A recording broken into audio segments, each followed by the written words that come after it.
Mesdames et messieurs, bonjour. Alors, je suis ravi de vous retrouver pour cette nouvelle vidéo pour une interview de Maître Ndoufou, son clerc, Monsieur Kefa, ainsi que notre mandataire délégué, Monsieur Silver, qui nous font l'honneur d'être présents aujourd'hui afin d'échanger pour pouvoir, bien évidemment, vous porter des nouvelles directement du terrain sur ce qui se passe actuellement en Côte d'Ivoire, pour pouvoir y voir plus clair, pour pouvoir aussi vous permettre de voir que ce sont des personnes sérieuses, des personnes qui sont là depuis de nombreuses années, qui également font un travail vraiment fabuleux et qui ont à cœur vraiment de pouvoir vous apporter une sécurité d'acquisition au niveau de votre investissement.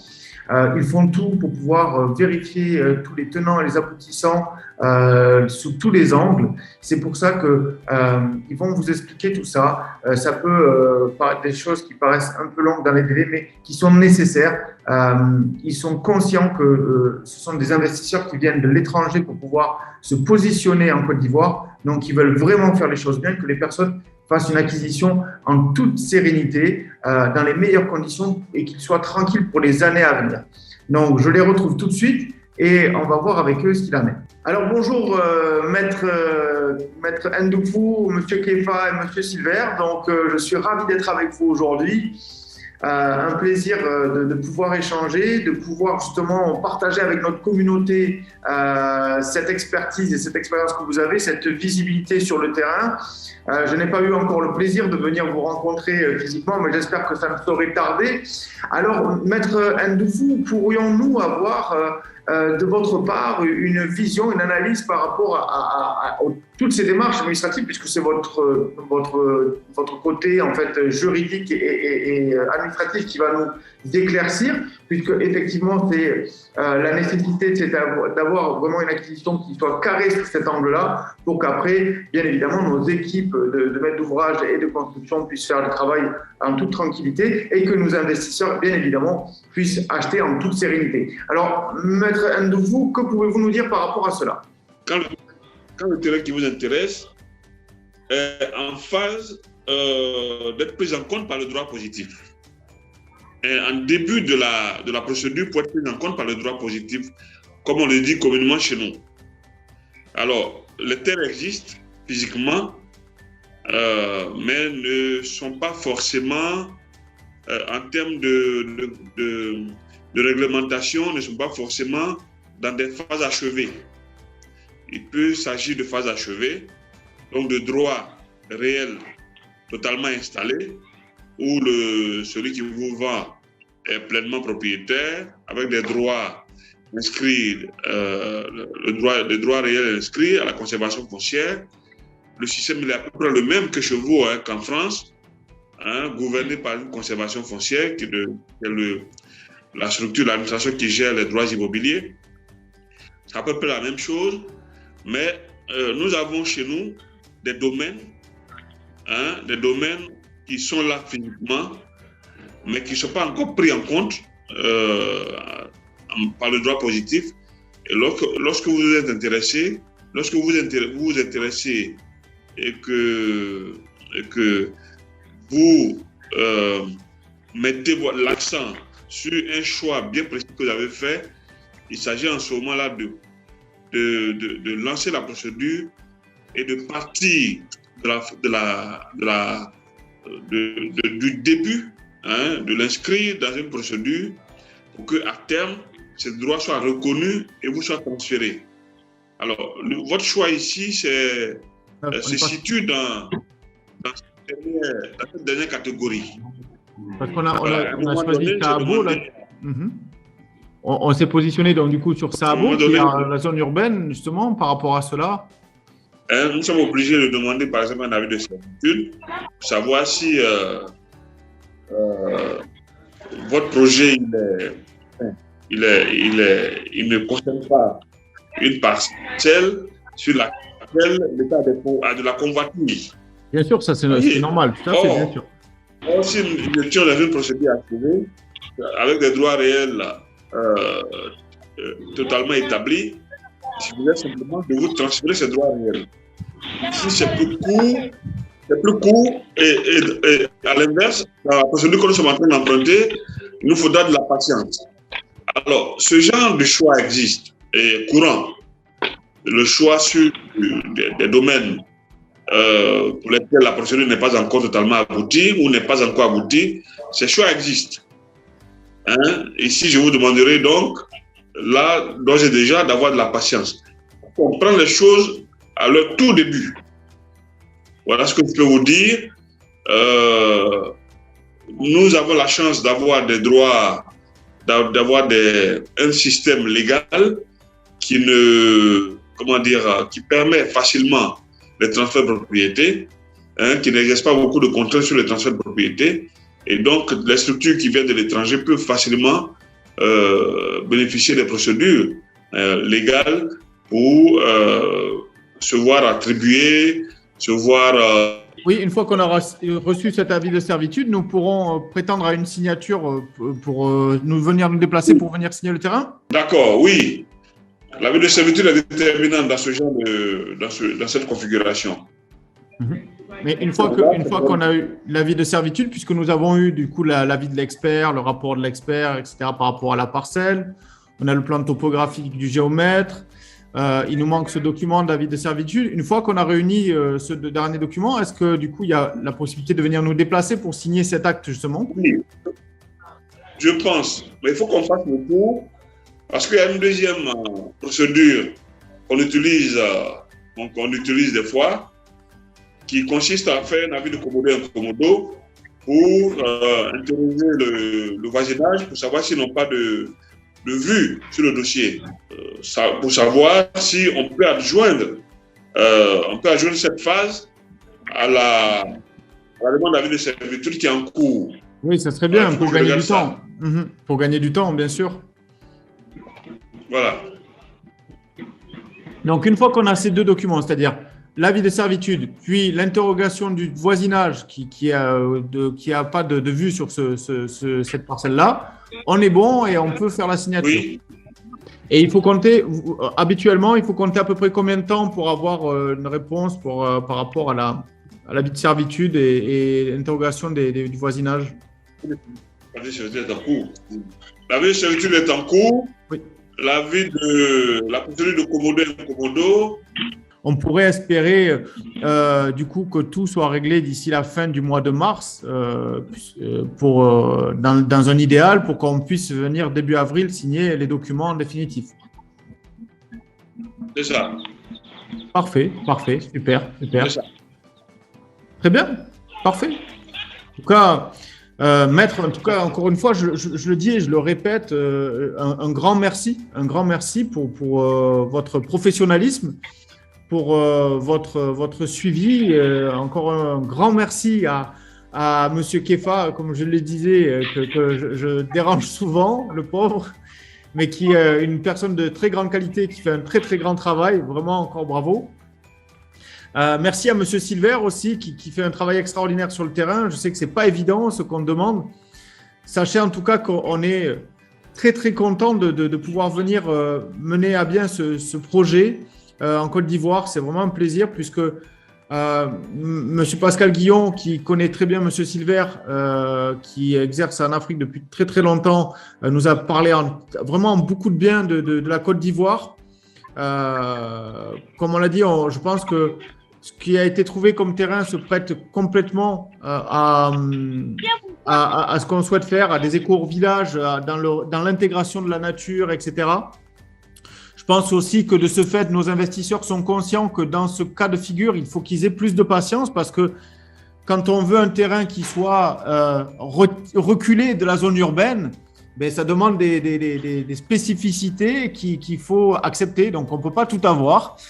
Il faut être plus patient. Et par contre, on sait que vous faites le maximum pour que ça aille le plus vite possible. Et on vous remercie infiniment pour ça. Vraiment, merci beaucoup pour votre implication de tous les instants. Merci pour votre confiance. Voilà. Je ne veux pas vous prendre beaucoup plus de temps. Vraiment, je tenais à ce que notre communauté puisse faire la rencontre de nos personnes de confiance sur place en Côte d'Ivoire. Juste un petit mot qui pourrait justement encourager nos investisseurs à venir par rapport à la Côte d'Ivoire. Si vous deviez vendre la Côte d'Ivoire en disant, à faire la promotion de la Côte d'Ivoire, qu'est-ce que vous pourriez dire aux gens pour qu'ils aient envie de venir? Oh, je ne suis pas un très bon marketeur. Pas un très bon marketeur. Mais bon, peut-être que des fois, le résultat de l'action est plus parlant. Bien sûr. Mais qu'est-ce qu'on peut apprécier? Quelles sont les qualités que... La qualité de vie, la qualité de vie d'une manière générale, l'abord facile des habitants, hein, qui sont des gens de brassage, hein, qui ne sont pas reclus, des gens de brassage et de partage. Voilà. Et ça, à mon avis, ça permet de faire beaucoup de choses ensemble. Voilà. C'est un pays ouvert, hein, ouvert et qui facilite l'investissement. Voilà ce que je peux dire. Alors, merci, Maître. Merci beaucoup pour cette analyse. Écoutez, c'est très, très important d'avoir fait cette mise au point. Donc, vous pouvez voir que Maître Ndoufou est vraiment quelqu'un de très consciencieux, qui a vraiment le souci de faire les choses bien, et c'est une chance de l'avoir avec nous pour ce projet. Monsieur Kefa, qui est le clerc de Maître Ndoufou, pourriez-vous nous faire quelques remarques, quelques témoignages par rapport à l'avancée de ce dossier? Bon, déjà, je les salue au passage. Et je voulais déjà leur dire que leur dossier, leur affaire est entre de bonnes mains. Et quand je dis entre de bonnes mains, je parle des mains de M. Delmas, qui sans cesse est sur mon dos pour faire avancer les choses. Désolé.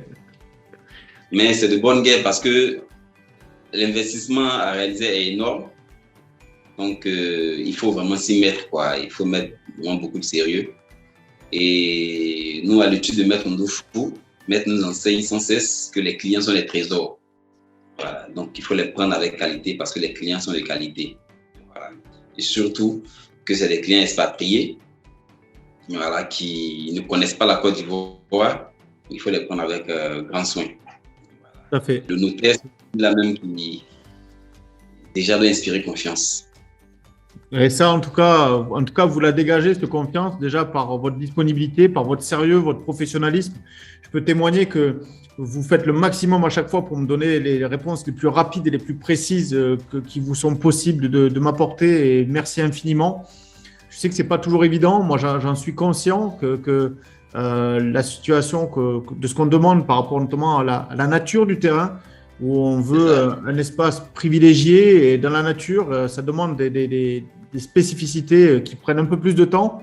Mais je pense qu'ils ne le regretteront pas sur le long terme, puisqu'ils auront justement cet espace qui sera bien. Donc, comme disait tout à l'heure Maître Ndoufou, il ne reste plus que ces deux éléments à obtenir, donc l'avis de servitude et l'avis de la propriété, enfin du voisinage. Donc, c'est encore à peu près un mois de patience encore pour pouvoir venir signer, grosso modo, avec des réponses positives. Donc, on va encore patienter un mois et après, ça sera la délivrance pour eux qu'on puisse venir signer ce terrain. Effectivement. Et voilà, en plus, nous, on veut faire quelque chose sur du long terme, c'est-à-dire qu'on commence par 3 hectares, mais on a beaucoup de demandes. Donc, le but, ça va être après de pouvoir dupliquer et d'étendre ces parcelles sur le côté. Donc, oui, on est très, très heureux et impatients de vous rejoindre parce que, voilà, vous nous donnez envie. En tout cas, enfin, moi, j'ai envie de vous rejoindre parce que vous êtes des gens fort sympathiques et vraiment, vraiment professionnels. Donc, on se sent bien accompagnés. Donc, merci beaucoup. Merci. En tout cas, nous aussi, nous sommes impatients de vous recevoir chez nous en Côte d'Ivoire. La Côte d'Ivoire, c'est un beau pays. Je pense que vous le savez. Vous en avez déjà entendu parler. C'est un beau pays, un pays d'investissement, un pays où la population est ouverte, facile, dans lequel il est facile d'investir. Donc, nous attendons tout le monde. Seulement, comme Maître Ndoufou l'a dit tout à l'heure, il faut un peu de patience. Parce que, comme je l'ai dit, l'investissement, il est gros. Donc, il y a quand même un maximum de, j'ai pas envie de dire minimum. C'est ça que je veux dire. C'est ça, vous faites très bien de préciser ça parce que c'est ça que j'ai beaucoup apprécié chez vous depuis le début. C'est, oui, vous me dites en permanence, Monsieur Delmas, vous faites avec votre communauté et vos investisseurs un investissement important et vous avez le souci de faire les choses correctement pour que ces gens-là achètent dans les meilleures dispositions. Et ça, je vous en remercie vraiment. Ce souci-là, c'est important. C'est vrai. D'autant plus que les soucis en immobilier, vous savez, quand ça capote vraiment. Il faut au maximum se sécuriser pour pouvoir jouir pleinement de son bien après l'acquisition. On leur demande un peu de patience. C'est vrai que c'est long, mais je pense qu'il est mieux de perdre suffisamment de temps dans les vérifications et la sécurisation plutôt que de se voir harceler tout le temps lorsque vous serez dans votre maison. C'est ça, c'est qu'une fois qu'on a investi, c'est pour des années, donc pour une vie. Et donc, du coup, c'est pas parce qu'on attend un mois de plus et qu'après on a 20 ans de tranquillité qu'il vaut mieux faire ça plutôt que l'inverse. Effectivement. Donc, je partage. Ils vont investir en Côte d'Ivoire, vont devenir ivoiriens, c'est-à-dire vont rester ici pour toujours. Donc, autant faire en sorte qu'ils achètent en toute sécurité. Tout à fait. Mais merci en tout cas pour ça. Vraiment, c'est apprécié. Et merci pour votre temps. Je sais que vous étiez très pris aujourd'hui. Vous avez fait le maximum pour pouvoir essayer de kidnapper Maître Ndoufou d'un de ses rendez-vous pour pouvoir venir témoigner et que les personnes le voient. Je sais que vous aussi, vous êtes très, très sollicité. Vous travaillez très tard aussi et merci beaucoup pour votre temps accordé. Je vous en prie. Comme je l'ai dit, Maître Ndoufou nous enseigne que le client, c'est un trésor. Donc, voici. Et puis, vous pouvez déjà de là-bas vous renseigner sur le cabinet de Maître Ndoufou, sur Maître Ndoufou, même la personne de Maître Ndoufou. C'est l'un des notaires les plus crédibles de Côte d'Ivoire. Pour vous renseigner, il ne doit pas un seul centime à un de ses clients. Et pour la qualité de son travail, il fait ce qu'il faut. Les formations, management, en marketing, en tout cas, il le fait pour que son cabinet puisse produire en tout cas un résultat des plus appréciés. Donc, il est crédible pour renseigner, même auprès de la chambre des notaires. C'est un notaire qui est clean. Voilà. Super. Votre dossier, votre affaire est entre de bonnes mains. Merci beaucoup. Merci infiniment. On n'en doutait pas. Merci beaucoup, M. Kefa. Merci, M. Kefa, pour ce témoignage. Merci infiniment pour tout le travail que vous faites. Écoutez, il est temps de venir vous rencontrer et qu'on puisse finaliser ce dossier ensemble. Je pense que pour vous, ça sera aussi quelque chose d'apprécié de ne plus m'avoir en permanence sur votre dos. Maintenant, j'aimerais laisser la parole à Monsieur Bayo Silbert, qui est la personne qui prospecte depuis de nombreux mois, parce que les gens ne se rendent pas compte, mais c'est pas chose aisée de pouvoir trouver un terrain dans les conditions que nous souhaitons, c'est-à-dire une zone vraiment préservée dans la nature et qui permettent aussi d'avoir des critères au niveau de l'urbanisme qui permettent de faire sortir du sol et de développer un éco-refuge. Donc, merci pour tout ce travail. Donc, vous avez relevé le défi. On a eu des terrains, plusieurs pistes, mais ça n'a pas pu se faire avant. Donc, maintenant, on a celui de Sahabo sur lequel nous sommes et qui est plutôt bien enclenché et engagé. Nous souhaitons que ça puisse arriver au bout rapidement. Maintenant, je vous laisse la parole pour pouvoir faire un témoignage pour dire aux gens qui souhaiteraient venir en Côte d'Ivoire, quel serait, selon vous, ce qui pourrait les encourager à venir rapidement nous rejoindre et rejoindre ce projet d'éco-village en Côte d'Ivoire. Oui, pour la Côte d'Ivoire, je disais qu'il fait bon vivre en Côte d'Ivoire. C'est une terre hospitalière, une terre de brassage et une terre d'amour. Et surtout à Amsokro, il fait bon vivre, l'air est pur. Voilà. Et il y a toute une famille, toute une communauté ici pour recevoir tout un chacun. Donc en Côte d'Ivoire, la Côte d'Ivoire, c'est la paix, c'est l'amour, c'est la vie, c'est la gaieté, c'est la joie. Voilà. Ah, celui qui vient en Côte d'Ivoire, il ne regarde pas, puisque c'est une terre bénie. Une terre bénie partout en Côte d'Ivoire, la nourriture coule à flot. Non, c'est une terre bénie en Côte d'Ivoire. Pour moi, il n'y a pas il n'y a pas de souci. Les investisseurs peuvent venir en Côte d'Ivoire, ils seront à l'aise ici. Voilà, ils verront eux-mêmes. Comme on dit, c'est au peu de mieux, on veut le vrai maçon. Ils peuvent venir sans crainte. Voilà mon témoignage pour la Côte d'Ivoire, pour mon beau pays, la Côte d'Ivoire, que j'aime tant. Merci infiniment. Mais ça se ressent vraiment et même vraiment au quotidien, c'est un plaisir encore une fois d'échanger avec vous parce que on sent qu'on est entre de bonnes mains avec des personnes qui ont envie de bien faire et ce sens de l'hospitalité, on le ressent. Nous sommes au Maroc, nous sommes à Marrakech et on a aussi cette hospitalité-là et ça fait plaisir de la retrouver, cette chaleur humaine, ce lien humain qu'on a perdu en Europe, justement, ce lien de la famille, du voisinage, etc. Et ces valeurs-là sont très, très importantes en Afrique et on est très fiers de pouvoir être sur ce continent-là. Donc voilà, j'espère que cette vidéo vous a plu. Vous l'aurez compris, c'est un projet ambitieux qui va permettre à des personnes de pouvoir faire l'acquisition de ces éco-refuges dans les meilleures conditions pour pouvoir prétendre à ces éco-refuges. Je vous rappelle qu'il faut être détenteur du ZIRI, qui est possible d'acquérir directement sur les marchés ou bien également directement auprès de l'équipe via achat@ziri.io. Et aussi, je voudrais faire un rappel sur la priorité, l'ordre de priorité des personnes qui vont pouvoir acquérir ces ZIRI. Tout d'abord, les priorités seront aux membres du club Toumaïni par leur ancienneté. Puis après, viendront les gens de l'ICO et puis après, les gens qui auront acheté seulement sur le marché ou plus tard. Et il faut savoir que également, il faudra justifier un certain nombre, de plusieurs dizaines de milliers de ZIRI pour pouvoir postuler pour ces éco-refuges, c'est-à-dire qu'il faudra stacker ces ZIRI pour pouvoir avoir accès à ces éco-refuges. Donc, plusieurs conditions, en sachant que les éco-refuges seront en nombre limité, puisque sur 3 hectares, vous vous doutez bien, on ne va pas faire 50, 60 maisons. On va en faire 10, voire 15.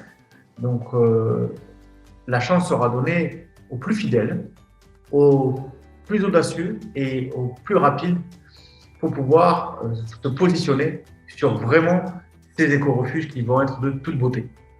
Donc, pour pouvoir faire l'acquisition, soit directement sur les marchés, probit.com par exemple, ou bien via l'équipe achat@ziri.io. Donc, profitez-en. Et je fais un rappel, quand vous voyez les fluctuations sur le marché, profitez d'un cours favorable pour pouvoir renforcer votre portefeuille parce qu'une fois que vous aurez ces ZIRI et vous aurez accès à ces éco-refuges, au service des éco-refuges, vous aurez compris tout le sens d'avoir eu l'opportunité de détenir des ZIRI. Je vous dis à très bientôt. On garde contact. Merci à vous.